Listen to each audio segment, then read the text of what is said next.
From these seats to this. I am so super stoked to have these seats installed and done. Does that look great or what, right? What an improvement. Yes, indeed. And that's right. I've been building out this DIY expedition camper from a bare Mitsubishi Fuso chassis and already got up the four-wheel drive system converted over.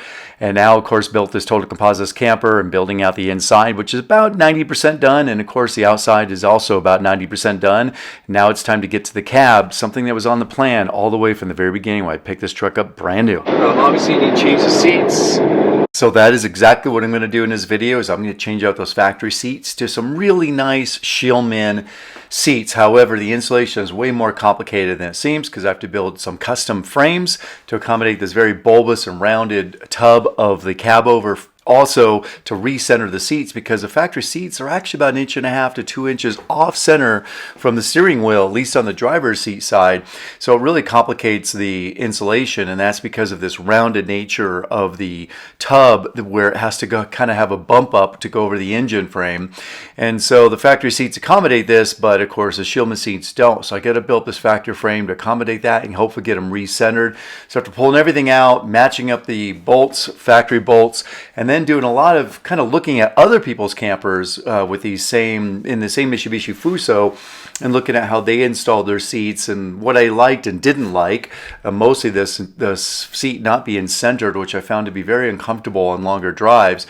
I then looked at what do I need to do in order to get that recentered and also accommodate that getting it nice and low enough down into the cab. There we are, ready to go for a trip, right? So this is what it looks like when it's all done. It turned out great, but there's a lot of work to get here. So let's dive into it.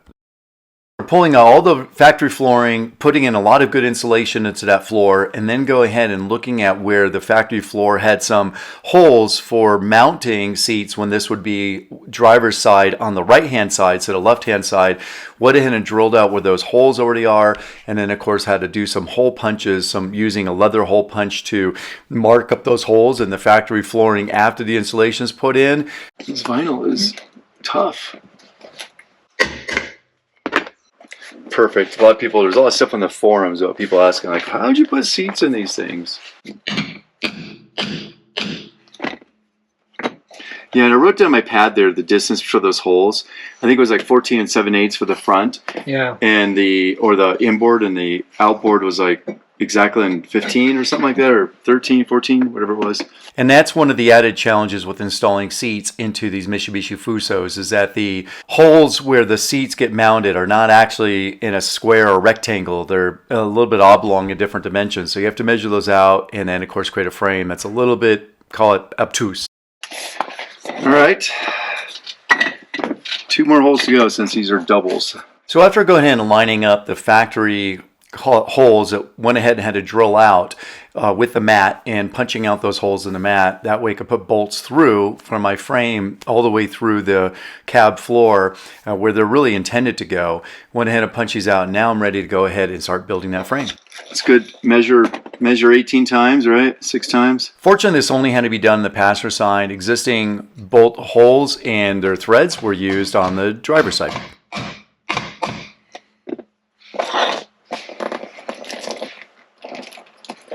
Okie dokie, we got holes.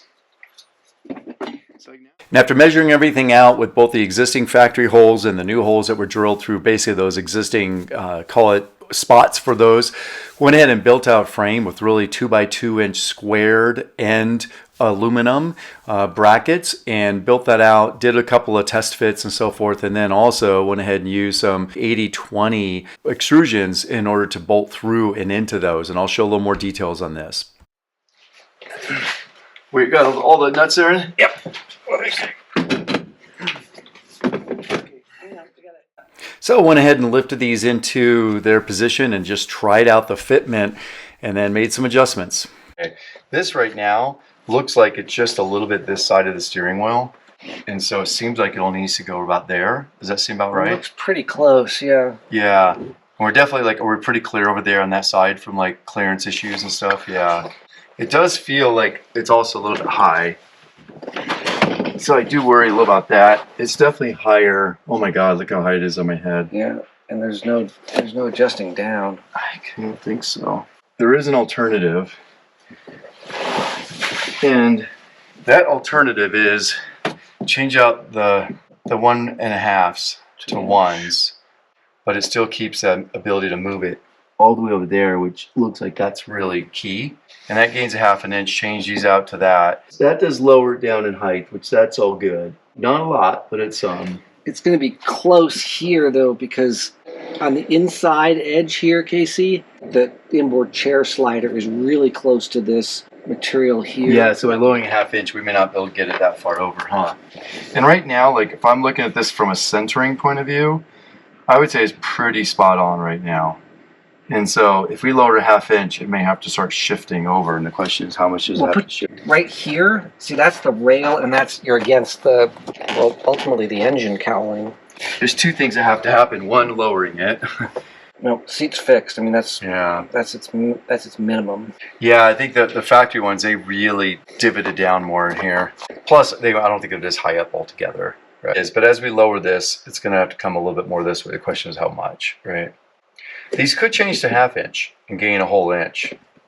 The downside is, is the bottom is how to mount that on the bottom.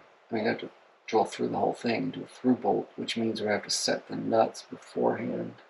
The problem is, if we drop that an inch, we may have to come farther outboard. More than I want. I started to lift it and I realized how heavy it was. Yeah, it's pretty heavy. Okay, go back. I don't think the Germans are famous for building lightweight things like airplanes and spaceships. So went ahead and pulled this heavy seat out, and a little bit of trial and error, replaced those 1.5 inch extrusions that the seat would mount to 2 by 1/2 inch, so we could experiment with that. Oh, the 2x, yeah. Right, because then it's double the strength. We could put the bolt through one, and the seat bolt through one, and the other bolt through the other. Yeah, I like the it. problem is it might take some, this one will work, but the other one won't. Yeah, right, it's basically double the strength right there. These are going to be too short. We don't have 2 of these. I don't have 2 of these. Yeah, exactly. That's what I was just saying. This will tell us if we have clearance here. Right, because it'll at least go down to this level on the back. This is actually sitting on the plastic. So the other one was too, right? Nothing's changed there. So you just want to set the seat on a 1 inch and a 1/2 inch like that? I think so. Right. Yeah, because I think that at least gives the clearance for that side. So after initially fitting the seat with a 1.5 inch aluminum extrusion over those 2 inch angles, went ahead and dropped it down to a 1 inch, and then also test fitted also with a 2 by 1/2 inch. And that 1/2 inch really was the perfect solution because it enabled really a whole extra inch of clear height to the ceiling, which was a key and essential, and also enabled that seat to get just far enough over to be almost perfectly centered to the steering wheel. The moving seat Olympics. The nice thing also with those 2x1s, assuming keep going, I think that's still the way to go. The nice thing with the 2x1s is, like I said, we can bolt through this, and so the front could hang just slightly over, right, if need be. Right. I like this idea. I think this is it. Yeah, and gaining an inch of headroom height is massive. Took on a bouncy road trail. So after determining the right size for the frame, went ahead and built that up, bolted it to the factory bolt holes using the same grade and size bolts as the factory ones to make sure they're the right strength. Now it's time to go ahead and build the seat up, which was a little bit harder than it would seem. Top or bottom on them, that would be amazing, be helpful, but they do not. So that mechanism... Yeah, but then how do you slide it? Just have to... Just keep working it down. Yeah, I think that's all the way down. Okay. So that accesses those two. Those two, so we do 2 at a time. But this has to go this way. So that's this side. Correct. Here. The question is like which 2 holes? I presume it's these 2 holes. I think it's the two bigger ones. Yeah. So after figuring out really which slide went on which side, and also is a top or bottom, and how they get mounted, there are multiple holes, so make sure you got the right holes used. And then also figuring out how to actually slide them, because that mechanism is very difficult to do without the bar to activate that. And then there was another little challenge you came across. It's one big accomplishment to get one seat in, right?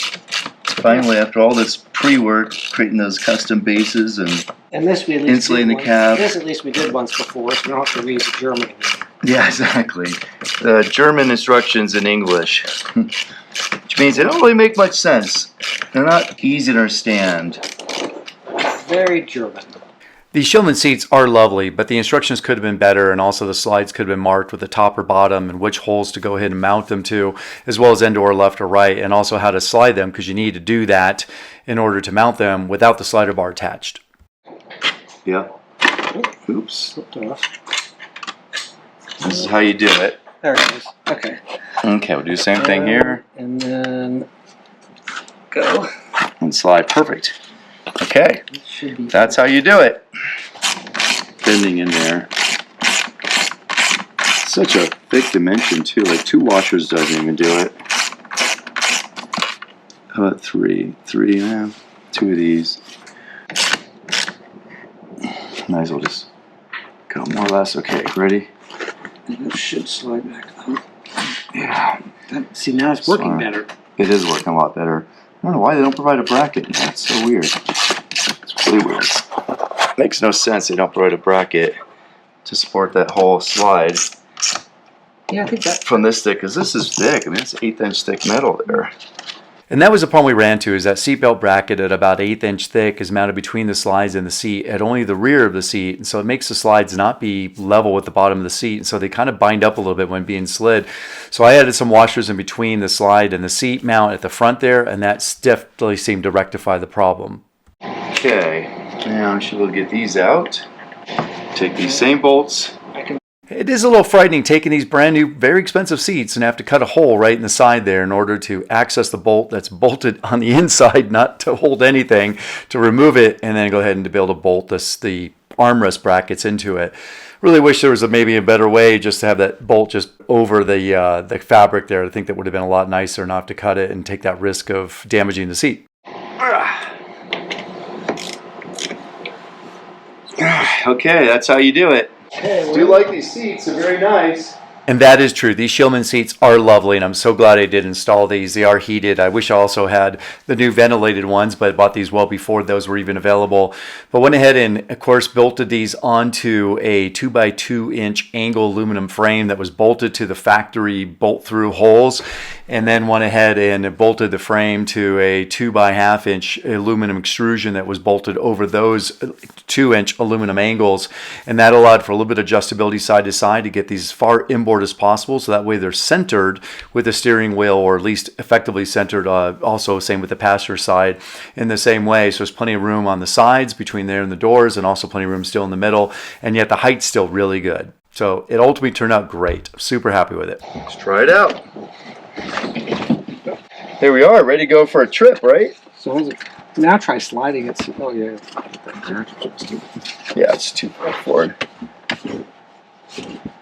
Yeah, that's much nicer now. This is great. I mean, the color is an awesome Perfect match for this vehicle. Oh, good. The headrest do tilt. Oh, good. That makes a big difference.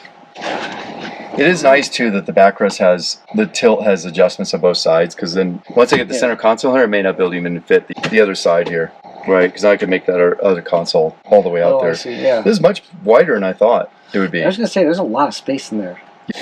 I mean, this is like a solid 2 feet, right? And look at that. That is like so close. Show you the clearance here, guys. Get about here. That's what the seat really being out. And then from a height perspective, I'm 6'2", and you can see I still have 4 inches here. So there's a lot of room here, which is really great. And for the most part, these now are nearly centered. We figure they're about a 1/2 inch off from center, and I could have got this a little bit more centered if we just made the mounts so they were about 1 inch taller to get over this hump, but that's what it would have taken. And could have done that, but made a compromise in height. Figured more height on the headroom would have been better. What do you think? You think the height's good? No, I wouldn't. I think you're good, because you're, like I said, you're tall. I mean, to me, I was like, yeah, another inch. I wouldn't. Not a bumpy road. Wouldn't have bothered me hitting at all. my head. But yeah. Because then you're going to end up driving like this. Which Don't want that at all. Hurt yourself. Or be at a stoplight and then have to be doing this to see it. Yeah. You know, particularly because there's no hood here, so you can go right up to the line. You know, right? That's true. Yeah. So the stoplight could be almost like directly above, right? This is good. Yeah, that's a lot. That was a lot to get these in. That was huge. That was a big step. 2 big boxes out of the garage. That is huge. Yeah. And now just one little tiny adjustment, and that is with the slider adjustment, the rail. It unfortunately bends down too much and it conflicts with the mount, so I had to go ahead and just stick a screwdriver in there, since it's pretty thin tube, to keep it from collapsing itself, and just bend it up a little bit, and now it works great. Let's go try it. How's it look? It looks awfully straight. I am so super stoked to have these seats installed and done. Does that look great or what, right? What an improvement. Yes, indeed. Yes, I am so glad to have these Sheel-mann seats installed. They look great. They feel great. It's such a more comfortable driving experience. They did add roughly about 20 pounds per seat over the factory seats. That's a significant amount of weight, particularly because it's up high and rearward, so it hurts the cab opening significantly. But if you slide the seats forward, that really doesn't impair it so much.